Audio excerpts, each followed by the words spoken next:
going on, everybody? Thank y'all for being here. Today, we're doing a little something different on the channel. We have an interview. We don't do a lot of these, and we used to do a lot of these at various points, especially in my career. But we're going to start trying to incorporate some of these every now and again. Today's interview, we're talking to Jose Rayo Valenzuela. He is the WBA super lightweight champion in the world. For those who don't follow boxing a ton, that is at 140 pounds. He won this championship in August, defeating Isaac Cruz, who was the previous champion, and did it via unanimous decision. We had a conversation with him leading up to his fight on March 1st that is going to be on the PBC on Amazon card. This is the co-feature. He is defending his championship against Gary Antuanne Russell, who has won every fight he's had by knockout, except for one. He lost his last fight, and it was very close. So he's still getting a title shot here. So here's a conversation with Jose Valenzuela about various things in the world of boxing. I want to talk a little bit real quick about your Isaac Cruz performance because I thought that was stellar. And one of the things I had said on a couple different shows going into that fight was if Jose uses his range and doesn't get into a firefight, he'll be very successful. And it looks like that's what you and your team sort of implemented. Like you were jabbing a lot, you were keeping your distance a lot. Just tell me a little bit about that training camp and what you were really trying to hammer down going into that fight. Yeah, just boxing. Um, when I grew up, I was really a boxer. I was a slick fighter. Compared to everybody else in the gym. So I grew up fighting guys like Pitbull my whole life. I grew up in a Mexican gym, so I grew up running around circles around these guys. Right. Um, and it was just a matter of me getting back to knowing to doing what I know how to do with my good team, Mario Rodriguez, Robert Garcia, reminding me every day and sticking to the game plan, and that's what I went out and did. Not to give away any secrets, but should we expect that moving forward, or is it going to be sort of an adaptable situation where I you'll think analyze your opponent and then just beat them any way you see fit? 100%. I think just adapting to the fighter. Just fighting smart and then taking them out is what I would like to do. I think that's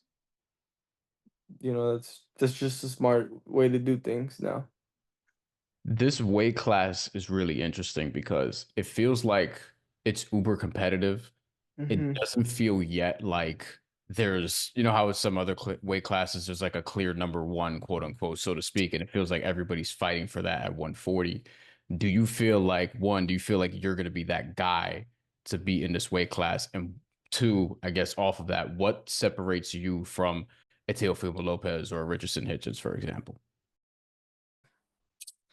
I feel like this fight, Gary Russell is like that fight that's in the way. I'm gonna show everybody that I'm here to stay and I'm gonna be around for a long time.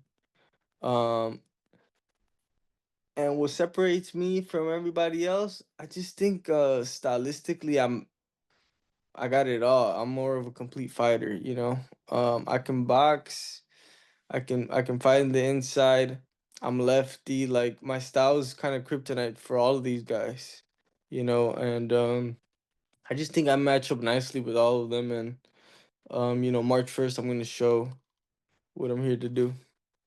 How does Gary Antoine Russell compare to Isaac Cruz in terms of how maybe this has altered your preparation a little bit, if it has at all, or have you just Mhm. the same? Right? Yeah. No. He puts pressure. He's a pressure fighter. He marches forward. Um. So I guess they're both pressure fighters. He's a lefty. So my punch selection's gonna be different. My stance, our distance is gonna be different. So it's gonna be a very interesting fight. People are expecting this to be in that 50-50 range. I was looking just at, just because I talk about gambling also. And in one sports book prominently, they have you as a slight favorite, and another, they have Gary Antoine Russell as a slight favorite, which you don't see very often. I Mm. tell you that. I mean, do you have a reaction to that? What's your reaction to that? Nah. I mean, I could see why he only has one loss, and all his wins are by knockout, but that doesn't mean nothing. Um, I already went down his box rec, and I've seen his performances, and like he's cool, but He ain't it. How'd you think he looked against Alberto Puello in his last fight? Uh, he just really looked to me sloppy. Like just Yeah. a whole lot of like he's marching forward, but he's just loud and but he's really not doing nothing. I'm sure I was really paying attention. I'm like, he's not really landing nothing. He's getting hit. He was getting touched the whole fight. So and Boya's not a puncher like that. So at this level, we'll see. March 1st. Yeah, you seem very calm about this. I wonder, like, the way you described it, and there being a lot of noise, so to speak, is that something you're accustomed to? Like, you've had guys in the gym where it looks like they're putting in a lot of work. Not to say Gary Antuanne Russell's one of these guys, although you can if you want, but they sound like they're putting in a lot of work. But then when you get in there with them, you could kind of, see through the style, so to speak. Yeah, 100%. And it's cool. You can do that with and you get away with it with like D level fighters, C level fighters, even, but once you in there and it's different, and you get hit with the right shot and you can only make so many mistakes, you know. So but he's coming to fight, I'm prepared. I'm ready. I'm expecting the best version of him because he's got a second chance at this and these don't come around often. So I know he's coming hard. I know he's trained his ass off, but so have I. I've been running high elevation every weekend. I've been training hard. I've done everything to come prepared. You know, he's a natural 140. He's been fighting at 140 since the amateurs. So I put on some good muscle. I'm nice and filled in now. When I fought Pitbull Cruz, I came in small. It was a last minute, not last minute, but I was gonna fight at 35. Then I went up. So now I'm a real 140, and I'm ready for this fight. I'm ready for my moment. Not to look past Russell, but is there somebody you want the most in this weight class, given the state of it, and given that it feels like it feels like this weight class needs almost like a tournament because everyone's just kind of like Right. being around for I position. mean, why not Teofimo Lopez? You Yeah, know, he's the one I was he, thinking about for you his also. name is hot. And we've had a history in the past, so I think it'd be a huge fight. He says he wants a big fight. I think that's a big fight, but we'll see what the future holds. What about that history? I guess makes you look at him the guy you would want next. I can feel him like